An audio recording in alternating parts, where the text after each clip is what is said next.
외제대학의 최호택 교수 나오셨습니다. 네, 반갑습니다.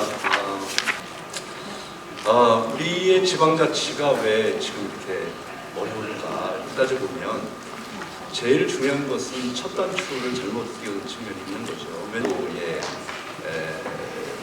통과가 됐고요. 그 다음에 지방자치가 처음 시작된 것은 1952년입니다. 이건 언제냐면은 전쟁이 한창일 때 우리는 다른 나라에서는 하던 분권도 다 집권으로 돌리고서 똘똘 뭉쳐서 전쟁을 치르는데 우리나라 같은 경우에는 집권을 하다가 분권을 하겠다고 사실 이제 지방자치를 이제 선거를 치렀단 말이죠.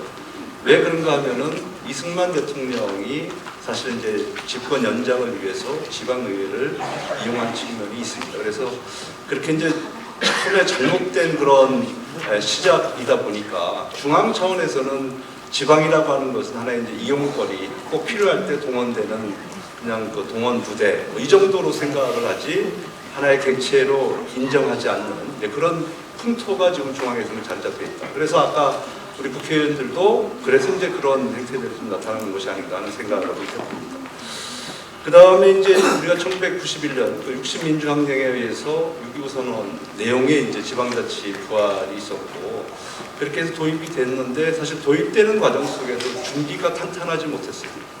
그러다 보니까 그냥 급하게 하다 보니까 무늬만 지방자치 옷만 바꿔 입는 꼴이 됐죠. 그래서 재정이라든지 뭐 아까 이 인사특권 독립이라든지 이런 것들이 사실은 논의가 된 상태에서 이것이 진행이 됐어야 되는데 그렇지 못했다는 게 상당히 큰 아쉬움을 가지고 있고 또 하나는 2004년도에 또 다른 잘못된 선택을 하나 했던 게 있습니다. 뭐냐면은 아까 어느 분도 말씀하셨지만은 2004년도에 맞바꾼 게 하나가 있어요. 무보수 명예직에서 사실 이제 그때 그 유급제로 바꾸는 과정 속에서 정당공천제와 바꾼 거예요. 그러다 보니까 지금 지방의회의 모습이 어떻습니까? 시민들 손에 놀아날 수밖에 없는 그런 구조로 되어 있는 거 아니겠습니까? 그래서 저는 정말 이번에 이런 지방자치법의 전면 개정안이 통과가 되기 전에 저는 제일 먼저 해야 되는 것은 이 정당공천 문제에 대해서는 분명히 좀 짚고 넘어갈 필요가 있겠고 할 수 있다면 좀 폐지하는 쪽으로 가는 것이 어떨까 하는 저 생각을 좀 해보고요. 그 다음에 이제 또 하나 문제는 또 지금 이제 너무 우리가 이제 사실은 이 강시장 약의회 형태로 좀 되지 않습니까? 그러니까 이대로 지방자치법이 통과가 되면 어찌 보면은 더 자치단체장의 힘이 강해질 수밖에 없는 이제 그런 구조가 되어 있단 말이에요. 그래서 정말 지방의회가 활성화돼야 되고 그렇게 위해서는 저는 그 정당공천제는 폐지되는 것이 맞지 않느냐 저는 그런 생각을 좀 가지고 있고요. 그 다음에 뭐 전반적인 저는 평가를 좀 간단하게 좀 해보자면 우선 그 주민들이 지방의회에 직접 조례안을 제출할 수 있는 주민조례 발안제를 도입한 것 상당히 바람직하고요. 또 하나는 이 지방자치단체의 자율성도 확대하여서 자치단체 구성 형태를 주민투표로 선택할 수 있도록 해야 된다. 그러니까 기관 구성의 다양화죠. 예를 들어 세종시 같은 경우는 또 뭐 이렇게 뭐 강시장 그 기관 대표를 선택할 수도 있지만 대전시 같은 경우는 예를 들어서 이제 의회형 같이 자치단체장을 뽑지 않고 어떻게 하는 거예요? 그러니까 의회 의원들을 뽑고 그 중에 다수당의 대표가 시장을 겸할 수 있는 그런 다양한 형태의 기관 구성이 될 수 있도록 이렇게 하는 것이 내용이 포함되어 있습니다. 그래서 그것도 좀 바람직하다. 그리고 또 하나는 이제 이 보충성의 원칙의 사무 배분이 들어가 있는데 이것도 상당히 의미가 있는 거예요. 왜냐하면은 지금 우리 그 지방자치단체에서 하고 있는 사무 중에서 지금 그 사무가 100이라고 놓고 봤을 때 우리 자체적으로 하는 사무가 몇 프로 정도나 될까요? 의원님들 다 아실 것 같아요. 우리 자체적으로 하는 거 20%밖에 되지 않습니다. 나머지 80%는 위임 사무예요.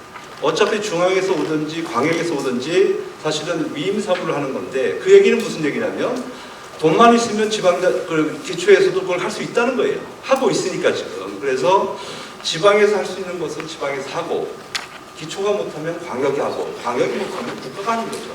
이렇게 해서 업무 배분을 다시 한번 세팅할 수 있는 그런 기회가 됐다는 것도 어떻게 보면 큰 성과다라고 볼 수 있겠고요. 또 하나는 이제 광역위원장에게 이 인사권 독립 문제 이것 또한 사실은 이제 기초까지도 좀 아까 여러 번 말씀하셨기 때문에 저는 그 문제는 생각을 좀 하도록 하고요. 그 다음에 지금 이제 개정안에 보면은 100만 이상의 도시에는 이제 특례시를 이렇게 하도록 되어 있는데 특례시 대상이 되는 거 보니까 대부분 수도권에 있는 그 도시들이더라고요. 그러면은 인근에 있는 청주나 전주, 지역에서는 상당히 큰 도시들 아닙니까? 이런 도시, 사실은 여기 60만하고 서울에 100만하고 따져보면 이쪽에 60만이 훨씬 더 영향력이 있고 이렇게 되어 있는데 그걸 단지 인구만 놓고 이렇게 비교를 하다 보니까 그런 오류가 있는 것 같아서 이런 도청 소재지의 일본의 그 강령시처럼 있는 전주시라든지 청주시 이런 데는 좀 같이 적용을 좀 시켜야 될 것이 아닌가 하는 생각을 좀 해보고요. 그러나 이제 이 지방자치법도 전면 개정을 하지만 사실은 한계가 있는 거예요. 왜냐하면 헌법이 개정되지 않으면 안 돼요. 우리나라 헌법에 지금 지방자치 관련 조례가 조항이 몇 개 있는지 아시죠? 딱 2조항밖에 없습니다. 그 2조항을 가지고 지방자치를 풀어가는 거거든요.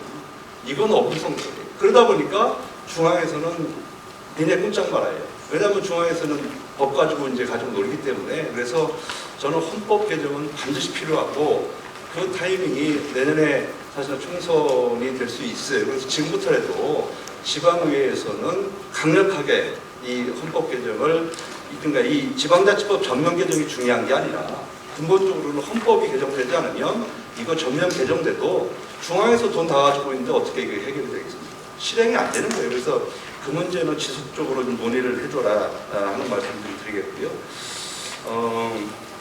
그래서 내년 4월 15일 날이 총선인데 총선에 맞춰서 지방 4단체가 사실 전략적으로 공약도 좀 만들고요.